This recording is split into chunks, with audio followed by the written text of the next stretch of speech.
ಕರ್ನಾಟಕ ಸರ್ಕಾರದ ಶಿಕ್ಷಕರ ನೇಮಕಾತಿ 2026 ಯಾರ್ಯಾರು ಅಭ್ಯರ್ಥಿಗಳು ಅಂದ್ರೆ ಭಾವಿ ಶಿಕ್ಷಕರು ಶಿಕ್ಷಕರಾಗಲು ಕಾಯ್ತಿದಾರೋ ಅಂತ ಅಭ್ಯರ್ಥಿಗಳಿಗೆ ಒಂದು ಸುವರ್ಣ ಅವಕಾಶ ಅಂತ ಹೇಳ್ಬೋದು. ಯಾಕಂತಂದ್ರೆ ಆಫ್ಟರ್ ಲಾಂಗ್ ಟೈಮ್, ಸುಮಾರು ದಿನಗಳ ನಂತರ, ಸುಮಾರು ದಿನ ಅಲ್ಲ ಸುಮಾರು ವರ್ಷಗಳ ನಂತರನೇ HSTR ಕೂಡ ಕಾಲ್ಫಾರ್ ಮಾಡ್ತಾ ಇದ್ದಾರೆ. ಹಾಗೆ PSTR ಮತ್ತು GPST ಕೂಡ ಕಾಲ್ಫಾರ್ ಮಾಡ್ತಾ ಇದ್ದಾರೆ. ಸೊ ಆಲ್ರೆಡಿ ಈಗಾಗಲೇ ಗೆಜೆಟ್ ಕೂಡ ಪಾಸ್ ಆಗಿದೆ. ಇನ್ನೇನು ಕೆಲವೇ ದಿನಗಳಲ್ಲಿ ನೋಟಿಫಿಕೇಶನ್ ಕೂಡ ಬರುತ್ತೆ. ಸೊ ಯಾರ್ಯಾರು ಶಿಕ್ಷಕರಾಗೋದಕ್ಕೆ ಪ್ರಿಪರೇಷನ್ ಮಾಡ್ತಾ ಇದ್ದೀರಾ, ಸೊ ಅಂತ ಅಭ್ಯರ್ಥಿಗಳಿಗೆ ಅಥವಾ ಭಾವಿ ಶಿಕ್ಷಕರಿಗೆ ಹೆಲ್ಪ್ ಆಗಲಿ ಅಂತ ಅನ್ನೋ ಒಂದು ಕಾರಣಕ್ಕೆ ನಾನು ಇಲ್ಲೊಂದು ಜನರಲ್ ಇಂಗ್ಲಿಷ್ ಗ್ರಾಮರ್ ಸಂಬಂಧಪಟ್ಟಂತ ಕೆಲವೊಂದು ಕ್ವಶನ್ಸ್ ಗಳನ್ನ ಡಿಸ್ಕಸ್ ಮಾಡಿದ್ದೀನಿ. ಸೊ ಈ ಕ್ವಶನ್ಸ್ ಬಂದ್ಬಿಟ್ಟು ಪ್ರಿಯ ವಿದ್ಯಾರ್ಥಿಗಳೇ ಪ್ರಿವಿಯಸ್ ಇಯರ್ ಅಲ್ಲಿ ಆದಂತಹ ಕೆಲವೊಂದು ಪರೀಕ್ಷೆಗಳಿಗೆ ನೋಡ್ಕೊಂಡು ಅದ್ರ ಬೇಸ್ ಮೇಲೆ ಕೆಲವೊಂದು ಕ್ವಶನ್ಸ್ ಗಳನ್ನ ಡಿಸ್ಕಸ್ ಮಾಡ್ತಾ ಇದ್ದೀನಿ. ಸೊ ವಿಡಿಯೋನ ಎಂಡ್ ವರೆಗೆ ನೋಡಿ, ತುಂಬಾನೇ ಯೂಸ್ಫುಲ್ ಆಗಿರುವಂತಹ ಒಂದು ವಿಡಿಯೋ ಇದೆ. Okay, let's move on the topic. Dear students, welcome back to my new video. Here Yuvraj from EV Talk channel. So ನೋಡಿ, let's move on the questions. ನೋಡಿ, the first question ಬಂದಿದೆ ನಿಮ್ಮ screen ಮೇಲೆ. So ಇವತ್ತಿನ ಬಂದ್ಬಿಟ್ಟು question number 1 ಹೇಳೋಕ್ಕಿಂತ ಮುಂಚೆ it is my part 4 video. So GPS star HSTR English grammar series ಅಲ್ಲಿ part 4 video ಇದೆ. ಸೊ ಇದಕ್ಕಿಂತ ಮುಂಚೆ ನಾನು ಪಾರ್ಟ್ 1, ಪಾರ್ಟ್ 2, ಪಾರ್ಟ್ 3 ಅಂತ 3 ವಿಡಿಯೋನ ಅಪ್ಲೋಡ್ ಮಾಡಿದ್ದೀನಿ. ಸೊ ಆ ವಿಡಿಯೋ ಲಿಂಕ್ ಕೂಡ ನನ್ನ ಡಿಸ್ಕ್ರಿಪ್ಷನ್ ಬಾಕ್ಸ್ ಅಲ್ಲಿ ಇದೆ. ಸೊ ನೀವು ಇಲ್ಲಿ ಹೋಗಿ ಕ್ಲಿಕ್ ಮಾಡಿ ಯಾವುದು ಕೂಡ ವಿಡಿಯೋ ನೋಡಿ, ತುಂಬಾನೇ ಯೂಸ್ಫುಲ್ ಆಗಿರುವಂತಹ ವಿಡಿಯೋಸ್ ಇದಾವೆ. ಸೊ ನೋಡಿ, ಮೊದಲನೇ ಕ್ವಶನ್ ಬಂದ್ಬಿಟ್ಟು ಚೂಸ್ ದ ಕರೆಕ್ಟ್ಲಿ ಪಂಕ್ಚುಯೇಟೆಡ್ ಸೆಂಟೆನ್ಸ್ ಅಂತ ಇದೆ. ಸೊ ಕರೆಕ್ಟ್ ಆಗಿರುವಂತಹ ಒಂದು ಪಂಕ್ಚುಯೇಟೆಡ್ ಸೆಂಟೆನ್ಸ್ ಅನ್ನ ಇಲ್ಲಿ ಚೂಸ್ ಮಾಡಂತ ಹೇಳ್ತಾ ಇದ್ದಾರೆ. ಸೊ ಇಲ್ಲಿ 4 ವಾಕ್ಯಗಳನ್ನು ಕೊಟ್ಟಿದ್ದಾರೆ, 4 ಸೆಂಟೆನ್ಸ್ ಕೊಟ್ಟಿದ್ದಾರೆ, ABCD ಅಂತ. ಸೆಂಟೆನ್ಸ್ ಬಂದ್ಬಿಟ್ಟು the teacher shed practice daily ಅಂತ ಇದೆ. ಸೊ 4 ಸೆಂಟೆನ್ಸ್ ಗಳಲ್ಲಿ ಡಿಫ್ರೆಂಟ್ ಆಗಿರುವಂತಹ ಪಂಕ್ಚುಯೇಟೆಡ್ ಮಾರ್ಕ್ ಗಳನ್ನ ಹಾಕಿದ್ದಾರೆ. ನಿಮ್ದು ಇವಾಗ ಏನಪ್ಪಾ ಅಂತಂದ್ರೆ ಈ 4 ಸೆಂಟೆನ್ಸ್ ಅಲ್ಲಿ ಕರೆಕ್ಟ್ ಆಗಿರುವಂತಹ ಪಂಕ್ಚುಯೇಟೆಡ್ ಸೆಂಟೆನ್ಸ್ ಅಂದ್ರೆ ಕರೆಕ್ಟ್ ಆಗಿರುವಂತಹ ಪಂಕ್ಚುಯೇಷನ್ ಮಾರ್ಕ್ ಮಾಡಿದಾರಲ್ಲ ಆ ಸೆಂಟೆನ್ಸ್ ನ ನೀವು ಚೂಸ್ ಮಾಡಬೇಕು. ಹಾಗಾದ್ರೆ ಈ ಪ್ರಶ್ನೆಗೆ ಸರಿಯಾದ ಉತ್ತರ ನೋಡೋಕ್ಕಿಂತ ಮುಂಚೆ, ಸೊ ನಾನು ಪ್ರೀವಿಯಸ್ ವಿಡಿಯೋದಲ್ಲಿ ಕೂಡ ಹೇಳಿದ್ದೀನಿ, ಸೊ ವಿಡಿಯೋ ನೋಡ್ಬೇಕಾದ್ರೆ ನಿಮ್ಮ ಹತ್ರ ಒಂದು ಬುಕ್ಸ್ ಮತ್ತು ಪೆನ್ಸಿಲ್ ಅಥವಾ ಪೆನ್ ಇಟ್ಕೊಳ್ಳಿ. ಸೊ ನಾನು ಪ್ರತಿಯೊಂದು ಕ್ವಶನ್ ಆದ್ಮೇಲೆ ನೀವು ಕ್ವಶನ್ ಓದಿ ಆನ್ಸರ್ ನ ನಿಮ್ಮ ಬುಕ್ ಅಲ್ಲಿ ಬರಿತಾ ಹೋಗಿ. ನಾನು ಎವ್ರಿ ಕ್ವಶನ್ ಆದ್ಮೇಲೆ ಆನ್ಸರ್ ಕೂಡ ನಾನು ಹೇಳ್ತೀನಿ, ಬಟ್ ನೀವು ಕೂಡ ನಿಮ್ ಬುಕ್ಸ್ ಅಲ್ಲಿ ಬರೆದಿಟ್ಕೊಳ್ಳಿ. ಯಾಕಂದ್ರೆ ಅಟ್ ದ ಎಂಡ್, ಸೊ ಎಲ್ಲಾ ಕ್ವಶನ್ಸ್ ಮುಗಿದ್ಮೇಲೆ ನೀವು ಬರೆದಂತ ಕ್ವಶನ್ಸ್ಗಳು ಎಷ್ಟು ಸರಿ ಇದಾವೆ ಅಥವಾ ತಪ್ಪಿದಾವೆ ಅನ್ನೋದನ್ನ ನೀವು ಸೆಲ್ಫ್ ವ್ಯಾಲ್ಯೂಟ್ ಕೂಡ ಮಾಡ್ಕೋಬಹುದು. ಓಕೆ, ನೋಡಿ ಈ ಪ್ರಶ್ನೆಗೆ ಸರಿಯಾದ ಉತ್ತರ ಬಂದ್ಬಿಟ್ಟು ಆಪ್ಷನ್ ಬಿ ಆಗುತ್ತೆ. ಇಲ್ಲಿ option B is the right answer. ಅಂದ್ರೆ ದ ಟೀಚರ್ ಸೇಡ್ ಅಂತ ಒಂದು ಸೆಂಟೆನ್ಸ್ ನೋಡಿ, ಆಲ್ಮೋಸ್ಟ್ ಎಲ್ಲ ಕಡೆ ಇದೆ, ಎಲ್ಲಾ ಸೆಂಟೆನ್ಸ್ ಬರುತ್ತೆ. ಇಲ್ಲಿ ನೋಡಿ ಫಸ್ಟ್ ಕಾಮಾ ಕೊಟ್ಟಿದ್ದಾರೆ, ಆ ನಂತರ ಇಲ್ಲಿ ಡಬಲ್ ಇನ್ವರ್ಟೆಡ್ ಕಾಮಾ ಸ್ಟಾರ್ಟ್ ಆಗುತ್ತೆ. ಸೊ ಅಲ್ಲಿಂದ ಪ್ರಾಕ್ಟೀಸ್ ಡೈಲಿ ಅಂತ ಬರುತ್ತೆ, ಇಲ್ಲಿ ಫುಲ್ ಸ್ಟಾಪ್ ಇದೆ, ನೆಕ್ಸ್ಟ್ ಮತ್ತೆ ಡಬಲ್ ಇನ್ವರ್ಟೆಡ್ ಕಾಮಾ ಕಂಪ್ಲೀಟ್ ಆಗಿದೆ. ಸೊ ಇದು ಬಂದ್ಬಿಟ್ಟು ಸರಿಯಾದ ಒಂದು ಸೆಂಟೆನ್ಸ್ ಅಂತ ಹೇಳ್ಬೋದು, ಪಂಕ್ಚುಯೇಟೆಡ್ ಮಾರ್ಕ್ ಅಂತ ಒಂದು ಸೆಂಟೆನ್ಸ್ ಅಂತ ಹೇಳ್ಬೋದು. ಯಾಕಂದ್ರೆ comma is used before the quoted speech. ನಾವು ಕಾಮನ್ ಎಲ್ಲಿ ಬಳಸ್ತಿದ್ರೆ ಒಂದು ಕೋಟೆಡ್ ಸ್ಪೀಚ್ ಇರುತ್ತೆ, ಅಂದ್ರೆ ನಾವೆಲ್ಲಿ ಡಬಲ್ ಇನ್ವರ್ಟೆಡ್ ಕಾಮಾ ಹಾಕಿರುವಂತ ಒಂದು ಸೆಂಟೆನ್ಸ್ ಇಟ್ಟಿರ್ತೀವಲ್ಲ ಅದಕ್ಕೆ ನಾವು ಕೋಟೆಡ್ ಒಂದು ಸ್ಪೀಚ್ ಅಂತ ಹೇಳ್ತೀವಿ ಅಥವಾ ಒಂದು ವರ್ಡ್ ಅಂತ ಹೇಳ್ತೀವಿ, ಸೆಂಟೆನ್ಸ್ ಅಂತ ಹೇಳ್ತೀವಿ. ಅದಕ್ಕಿಂತ ಮುಂಚೆ ನಾವು ಕಾಮನ್ ಬಳಸ್ತೀವಿ. Okay, let's move on the second question. ನೋಡಿ, ಎರಡನೇ ಪ್ರಶ್ನೆ ಬಂದ್ಬಿಟ್ಟು identify the sentence with the correct use of an article ಅಂತ ಹೇಳಿದ್ದಾರೆ.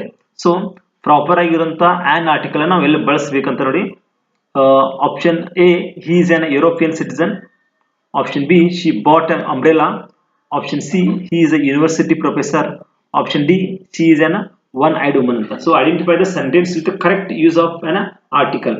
ಸೊ ಪ್ರಾಪರ್ ಆಗಿ ಕರೆಕ್ಟ್ ಆಗಿ ಯೂಸ್ ಬಳಸಿರುವಂತ ಒಂದು ಆರ್ಟಿಕಲ್. ಈ 4 ಸೆಂಟೆನ್ಸ್ ಇದೆ, ಈ 4 ಸೆಂಟೆನ್ಸ್ ಅಲ್ಲಿ ಒಂದ್ ಕಡೆ ಮಾತ್ರ ನಾವು ಕರೆಕ್ಟ್ ಆಗಿರುವಂತಹ ಒಂದು ಆರ್ಟಿಕಲ್ ಬಳಸಿದೀವಿ. ನೋಡಿ, ಹಿ ಈಸ್ ಎನ್ ಯುರೋಪಿಯನ್ ಅಂತ ಇದೆ. ಸೊ ನಾರ್ಮಲ್ ಆಗಿ ಯುರೋಪಿಯನ್ ಅನ್ನೋದು ಇದು ಕಾನ್ಸನೆಂಟ್ ಸೌಂಡ್ ಕ್ರಿಯೇಟ್ ಮಾಡುತ್ತೆ, ಹೀಗಾಗಿ ಇಟ್ಸ್ ಅ ರಾಂಗ್. ಸೊ ಇಲ್ಲಿ ನಾವು ಆನ್ ಬಳಸಕ್ಕಾಗಲ್ಲ. Next C is an one eyed ಅಂತ ಇದೆ. ಸೊ ಒನ್ ಇದು ಕೂಡ ಕಾನ್ಸನೆಂಟ್ ಸೌಂಡ್ ಇದೆ, ಸೊ ನಾವು ಇಲ್ಲಿ ಕೂಡ ಆನ್ ಅನ್ನ ಬಳಸಬಾರ್ದು. ಸೊ ಶಿ ಬಾಟ್ ಅಂಬ್ರೆಲಾ ಅಂತದೆ.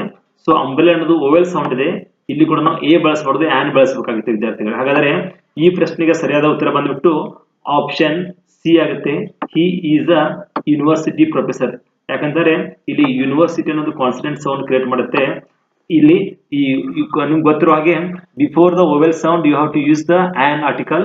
ಸೊ ಜೊತೆಗೆ ಎಲ್ಲಿ ನಮಗೆ it's like I have told you know, U is a vowel but it sounds like a consonant. ಹೌದಾ, ಯು ಅನ್ನೋದು ಒಂದು ಸ್ವರ ಆದ್ರೆ ಅದು ವ್ಯಂಜನ ತರ ಸೌಂಡ್ ಮಾಡುತ್ತೆ, ಹಾಗೆ ನಾವು ಯೂನಿವರ್ಸಿಟಿ ಅಂತ ಬಳಸ್ತೀವಿ. So I hope you understood. ನಾನು ಇದನ್ನೇ ಎಕ್ಸ್ಪ್ಲೇನ್ ಮಾಡಿದ್ದೀನಿ ಇವಾಗ. University begins with consonant sound U, so use a ಅಂತ, ನಾಟ್ ಆನ್ ಅಂತ ಆಗುತ್ತೆ. Let's move on the next question. ನೋಡಿ, ಪ್ರಶ್ನೆ 3 ಬಂದ್ಬಿಟ್ಟು choose the correct passive voice ಅಂತ ಇದೆ. People speak Kannada in many parts of Karnataka ಅಂತ ಇದೆ. ಸೊ ಇಲ್ಲಿರುವಂತ ಒಂದು ಸೆಂಟೆನ್ಸ್ಗೆ ಪ್ರಾಪರ್ ಆಗಿರೋ ಪ್ಯಾಸಿವ್ ವಾಯ್ಸ್ ಅನ್ನ ನೀವು ಬರೀಬೇಕು. ಸೊ ಇಲ್ಲಿ 4 ಸೆಂಟೆನ್ಸ್ ಇದೆ. Kannada is spoken in many parts of Karnataka, Kannada was spoken in many parts of Karnataka, Kannada has spoken in many parts of Karnataka, Kannada speaks in many parts of Karnataka ಅಂತ 4 ಸೆಂಟೆನ್ಸ್ ಇದೆ ಪ್ಯಾಸಿವ್ ವಾಯ್ಸ್ದು. ನೀವು ಪ್ರಾಪರ್ ಆಗಿರುವಂತಹ ಒಂದು ಪ್ಯಾಸಿವ್ ವಾಯ್ಸ್ ಸೆಂಟೆನ್ಸ್ ಅನ್ನ ಆಯ್ಕೆ ಮಾಡಬೇಕು. ನೋಡಿ ಈ ಪ್ರಶ್ನೆಗೆ ಸರಿಯಾದ ಉತ್ತರ ಆಪ್ಷನ್ ಎ ಅಂತ ಆಗುತ್ತೆ ವಿದ್ಯಾರ್ಥಿಗಳೇ. ಕನ್ನಡ ಈಸ್ ಅ ಸ್ಪೋಕನ್, ನೋಡಿ Kannada is spoken in many parts of Karnataka ಅಂತ ಆಗುತ್ತೆ. So people speak Kannada in many parts of Karnataka, Kannada is spoken in many parts of Karnataka. It is the right answer. Okay, let's move on the next question. Ready? The fourth question is on your screen. Choose the correct preposition. The students were divided dash 4 groups antade. Here 4 options are there. Option A in, option B into, option C among, option D with anta. So here 4 options are there. The students were divided dash 4 groups anta agutte. Okay, ಒಂದ್ಸರಿ ಪ್ರಶ್ನೆ ಸರಿಯಾಗಿ ಓದಿ options ಸರಿಯಾಗಿ observe ಮಾಡಿ right answer ಅನ್ನ choose ಮಾಡಿ. So ಈ ಪ್ರಶ್ನೆಗೆ ಸರಿಯಾದ ಉತ್ತರ ಬಂದ್ಬಿಟ್ಟು ಇಂಟು ಆಗುತ್ತೆ. Option B is the right answer here students. So why we should use the B ಅಂದ್ರೆ we say divide into groups ಅಂತ, ಅಂದ್ರೆ ನಾವು ಡಿವೈಡ್ ಮಾಡಿದ್ರೆ ಒಂದು ಸ್ಟೂಡೆಂಟ್ಸ್ ವೇರ್ ಡಿವೈಡೆಡ್ ಇಂಟು ನಲ್ಲಿ ಬಳಸ್ತೀನೋ ಡಿವೈಡ್ ಗಿಂತ ಮುಂಚೆ ಬಳಸ್ತೀವಿ. Into is the right answer here. Okay, let's move on the fifth question. See there the fifth question ಬಂದ್ಬಿಟ್ಟು choose the correct indirect speech ಅಂತದೆ. So here the teacher said do your homework ಅಂತದೆ. So ಈ ಪ್ರಶ್ನೆಗೆ ಸರಿಯಾದ ಉತ್ತರ the teacher order to do homework, the teacher advised us to do our homework, the teacher said that do your homework, the teacher told that do homework ಅಂತ. here 4 options are there. ಪ್ರಶ್ನೆ ಸರಿಯಾಗಿ ನೋಡ್ಕೊಳ್ಳಿ, observe ಮಾಡಿ. the teacher ನೋಡಿ the teacher said do your homework. okay, teacher what they are not ordering us, they are not ordering us, they are not said, they are told ಆಗಲ್ಲ. the teacher advised ಅಂತ ಆಗುತ್ತೆ ನೋಡಿ. the teacher advised us, so they told us means the teacher said do your homework ಅಂದ್ರೆ you means us. okay, us is the right here to do our homework. So your means who? Us. okay, us andre your become our homework. So option B is the right answer agutte. ಇಲ್ಲಿ the teacher advised us to do our homework ಅಂತ ಆಗುತ್ತೆ. So this one is the right answer. So ನೀವು ಪ್ರಶ್ನೆಯನ್ನು ಓದಿದಾಗ ಅದಕ್ಕೆ ನೀವು correct ಆಗಿ compare ಮಾಡಿದ್ರೆ option B is the right answer ಆಗುತ್ತೆ. ಸೊ ನೀವೆಲ್ಲ ನೋಡಿ ಆರ್ಡರ್ಡ್ ಆಗಲ್ಲ, ಜೊತೆಗೆ ಇಲ್ಲಿ ಆರ್ಡರ್ಡ್ ಆದ್ರೂ ಕೂಡ ಡೂ ಹೋಮ್ವರ್ಕ್ ಅಂತ ಆಗಲ್ಲ, ಡೂ ಆರ್ಡರ್ಡ್ ಅಸ್ ಅಂತ ಬರೀಬೇಕು. ಇಲ್ಲಿ ಅಸ್ ಬಂದಿಲ್ಲ. Teacher said that do you ಅಂತ ಬರಕ್ ಚಾನ್ಸ್ ಇಲ್ಲ, ಯುವರ್ ಹೋಮ್ವರ್ಕ್ ಅಂತ ಆಗೋದಿಲ್ಲ. ಯಾಕಂದ್ರೆ ಡೈರೆಕ್ಟ್ ಸ್ಪೀಚ್ ಅಲ್ಲಿ ಯುವರ್ ಆಗುತ್ತೆ, ಬಟ್ ಇಂಡೈರೆಕ್ಟ್ ಸ್ಪೀಚ್ ಅಲ್ಲಿ ಅವರ್ ಅಂತ ಆಗುತ್ತೆ. ಸೊ ಇಲ್ಲಿ ಕೂಡ the teacher told that do homework ಅಂತ ಇದೆ, ಇದು ಕೂಡ ಆಗಲ್ಲ.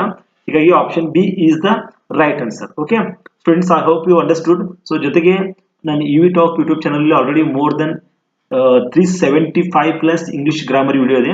ಜೊತೆಗೇನೆ ಇವತ್ತು ನಾನು ಕ್ವಶನ್ಸ್ ಡಿಸ್ಕಸ್ ಮಾಡ್ತಿದ್ದೀನಿ. ಇದಕ್ಕಿಂತ ಮುಂಚೆ ಕೂಡ ಸಾಕಷ್ಟು ಪರ್ಟಿಕ್ಯುಲರ್ ಟಾಪಿಕ್ ಮೇಲೆ ಸಬ್ಜೆಕ್ಟ್ ವರ್ಬ್ ಅಗ್ರಿಮೆಂಟ್ ಇರ್ಬೋದು, ಡಿಗ್ರೀಸ್ ಆಫ್ ಕಂಪ್ಯಾರಿಸನ್ ಇರ್ಬೋದು, active passive voice, direct indirect speech ಇರ್ಬೋದು, ಆರ್ಟಿಕಲ್ಸ್ ಮೇಲೆ ಸಾಕಷ್ಟು ವಿಡಿಯೋಗಳನ್ನ ಅಪ್ಲೋಡ್ ಮಾಡಿದ್ದೀನಿ. ಆ ವಿಡಿಯೋ ಕೂಡ ನೋಡಬಹುದು ನನ್ನ ಚಾನೆಲ್ ನ ಸಬ್ಸ್ಕ್ರೈಬ್ ಮಾಡೋ ಮುಖಾಂತರ. Friends, let's move on the next question. ನೋಡಿ 6th ಕ್ವೆಶ್ಚನ್ ಬಂದ್ಬಿಟ್ಟು ನಿಮ್ಮ ಸ್ಕ್ರೀನ್ ಮೇಲೆ choose the correct form of the verb ಅಂತದೆ. If she dash harder she would have fast ಅಂತದೆ. Here 4 options are there. Option A studies, option B studied, option C had studied, option D had studied ಅಂತದೆ. ಇಲ್ಲಿ 4 options ಇದೆ. You have to choose the correct form of the verb ಅಂತ ಇದೆ ಇಲ್ಲಿ. Okay, may be this question repeat ಆಗಿರಬಹುದು. ನಾನು previous ಯಾವುದೊಂದು ವಿಡಿಯೋದಲ್ಲಿ ಕ್ವೆಶ್ಚನ್ ನಾನು ಡಿಸ್ಕಸ್ ಮಾಡಿದ್ದೀನಿ ಅಂತ ಅನ್ಸುತ್ತೆ. It's okay, no problem. So ಮತ್ತೆ ಒಂದ್ಸರಿ ನೀವು ಕಲ್ತ್ರು ಕೂಡ ನಿಮಗೂ ಹೆಲ್ಪ್ ಆಗುತ್ತೆ. ಸೊ ರಿವಿಷನ್ ಆಗುತ್ತೆ. If she dash harder she would have passed ಅಂತ ಆಗುತ್ತೆ. ಓಕೆ, ನಾವು ಇಲ್ಲಿ ಸೀರೀಸ್ ಆಗಿ ಅಂದ್ರೆ 1 by 1 ಕ್ವೆಶ್ಚನ್ಸ್ ವಿಡಿಯೋಸ್ ಮಾಡ್ತಿರೋದ್ರಿಂದ ಸೊ ಕೆಲವೊಂದು ಕ್ವೆಶ್ಚನ್ಸ್ ರಿಪೀಟ್ ಕೂಡ ಆಗೋ ಚಾನ್ಸ್ ಇರುತ್ತೆ. ಯಾಕಂದ್ರೆ ಸಾಕಷ್ಟು ಕ್ವೆಶ್ಚನ್ಸ್ ನಾವು ರೆಡಿ ಮಾಡಿರ್ತೀವಿ, ಅದರಲ್ಲಿ ಕೆಲವೊಂದು ಡಬಲ್ ಆಗಿಬಿಟ್ಟಿರುತ್ತೆ. Okay, see there this right answer for this question is option C. Okay, had studied is the right answer.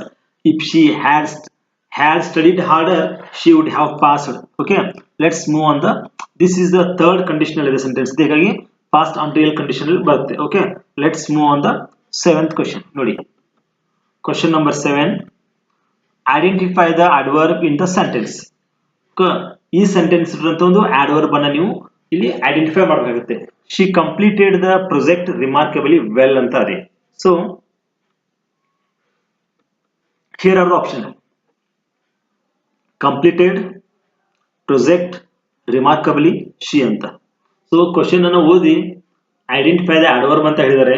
So ನೀವು ಸ್ವಲ್ಪ ಅಬ್ಸರ್ವ್ ಮಾಡಿ, ಇಲ್ಲಿ ಶಿ ಈಸ್ ದ ಸಬ್ಜೆಕ್ಟ್, ಹೌದಾ, ಇದೇನಾಗುತ್ತೆ ಸಬ್ಜೆಕ್ಟ್ ಆಗುತ್ತೆ, ಶಿ ಇದು ಕೂಡ ಬರಲ್ಲ. Okay, let's move next. ನೋಡಿ, so completed is the it's a verb, but ಇದೇನು ಅಡ್ವರ್ಬ್ ಆಗಲ್ಲ. ಸೊ ಇದು ಕೂಡ ಆಗಲ್ಲ, ಅಡ್ವರ್ಬ್ ಆಗಲ್ಲ, ಯಾಕಂದ್ರೆ ಇಟ್ಸ್ ಅ ವರ್ಬ್. ನೆಕ್ಸ್ಟ್ ನೋಡಿ, so here other two words are there, ಒಂದು ಪ್ರೊಜೆಕ್ಟ್ ಇದೆ, ಸೊ ರಿಮಾರ್ಕಬಲಿ ಒಂದಿದೆ. So between these two one answer is there. So it is a clue. So ನೀವು ಎಕ್ಸಾಮ್ ಅಲ್ಲಿ ನಾಳೆ ಕ್ವಶನ್ ಆನ್ಸರ್ ಮಾಡಬೇಕಾದ್ರೂ ಕೂಡ ಇದೇ ರೀತಿ ನೀವು ಒಂದೊಂದಾಗಿ ಅಂದ್ರೆ ಒಂದೊಂದು ರಾಂಗ್ ಆನ್ಸರ್ ರಿಮೂವ್ ಮಾಡ್ತಾ ಹೋಗಬೇಕು, then you will get the right answer. Okay, ಈ ಪ್ರಶ್ನೆಗೆ ಸರಿಯಾದ ಉತ್ತರ ಬಂದ್ಬಿಟ್ಟು ರಿಮಾರ್ಕಬಲ್ ಆಗುತ್ತೆ, because it can describe in the project. So how the project was completed, it's remarkably ಅಂತ ಹೇಳ್ತೀವಿ ನಾವು. So remarkably is the adverb students. Okay, let's move on the okay, ನೋಡಿ ಕೂಡ ಎಕ್ಸ್ಪ್ಲನೇಷನ್ ಕೂಡ ಇದೆ. ರಿಮಾರ್ಕಬಲಿ modifies the adverb ಅಂತ ಇದೆ. Let's move on the 8th question. Choose the correct question tag ಅಂತ ಇದೆ. Choose the correct question tag ಅಂತ ಇದೆ. Everyone enjoyed the program ಅಂತ ಇದೆ. So here 4 option there. Didn't they, did he, don't they, wasn't it ಅಂತ ಇದೆ. Everyone enjoyed the program. So ನೀವು ಮೊದಲನೇದಾಗಿ ಏನು ಅಬ್ಸರ್ವ್ ಮಾಡ್ಬೇಕಂದ್ರೆ, here there is no was, ಏನು ಇಲ್ಲ, ಹೌದಾ, was, were, am, is, ಹೀಗಾಗಿ ಏನು ಇಲ್ಲ. ಹೀಗಾಗಿ first you have to remove this one, wasn't ಅಂತ ಬರಲ್ಲ. ಇನ್ನು ಉಳಿದಿರೋದು 3, ಡೋಂಟ್, ಡಿಡ್ ಹಿ, ಡಿಡಂಟ್ ಅಂತ ಇದೆ.